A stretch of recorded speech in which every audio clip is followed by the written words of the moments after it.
Beginner level Endless Dungeon playtest.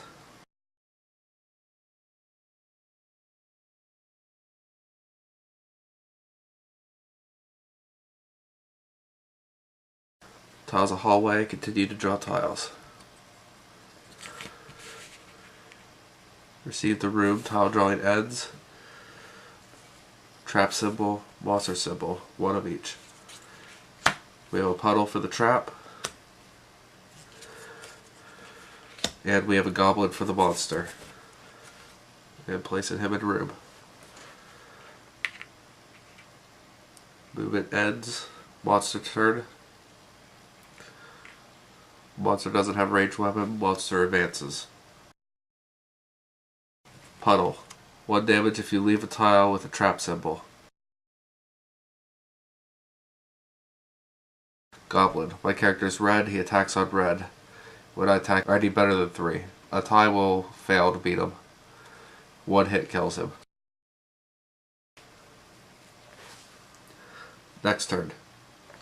Currently in the space of the monster, I would have to run away if I wanted to leave. I will fight the monster.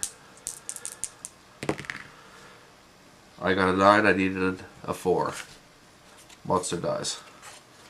Goblin gets reshuffled back in the deck. Remove, but before he gets reshuffled, I gain 1 point. No new tiles were recovered this turn, so I roll the red die for a random encounter. I got a 4. On 1 and 2 are random encounters, so no random encounter comes. Next turn. If I leave this tile, I'm going to take a damage from the puddle, so I will try to encounter the puddle. I successfully encountered the puddle. Puddle has no point value. I need to roll a 3 or better.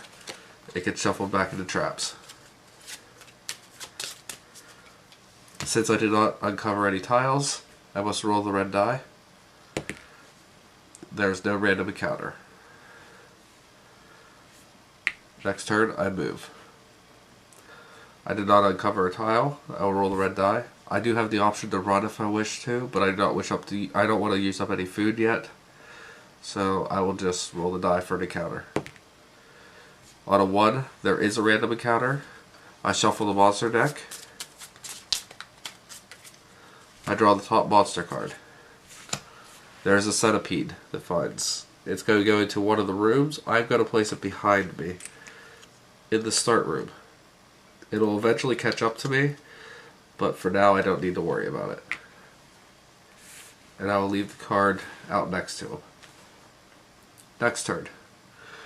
I will be moving forward, so I do uncover a tile. And there is a monster in this room. This room will have a goblin. Since I am in the room with the goblin, I can battle the goblin. On this goblin, I need to get a 6 or better. I roll a 7, so I defeat the goblin. Goblin's worth 1 point. I gain another point.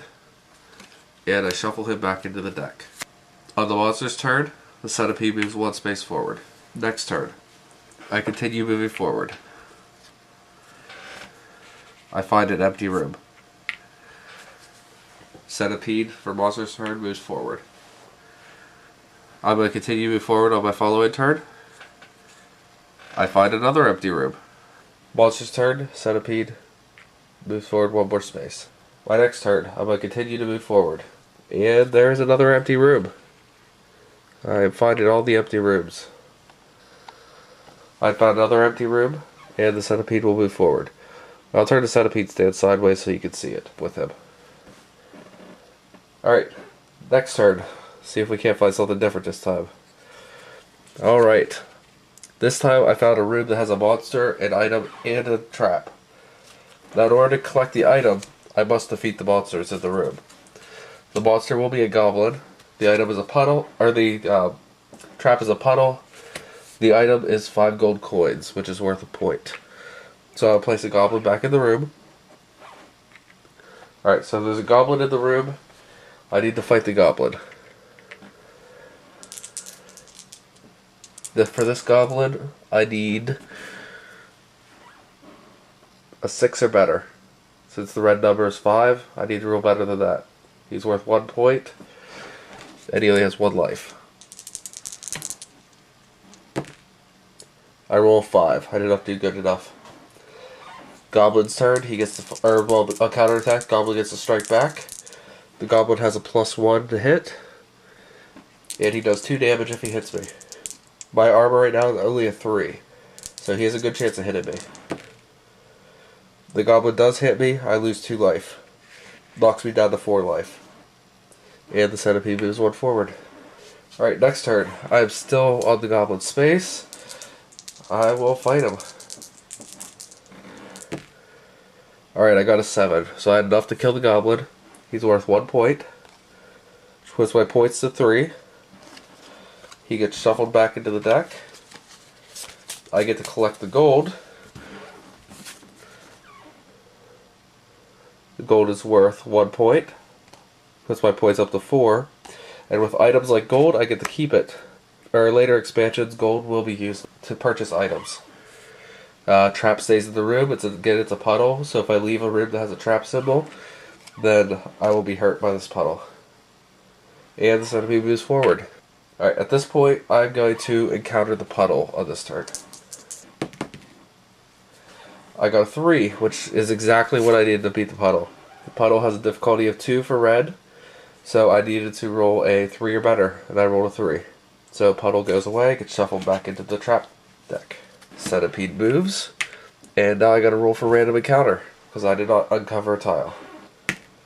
I rolled a 3. On a 1 to 2, there's an encounter, so 3, I'm fine. This turn, I'm gonna encounter the Centipede.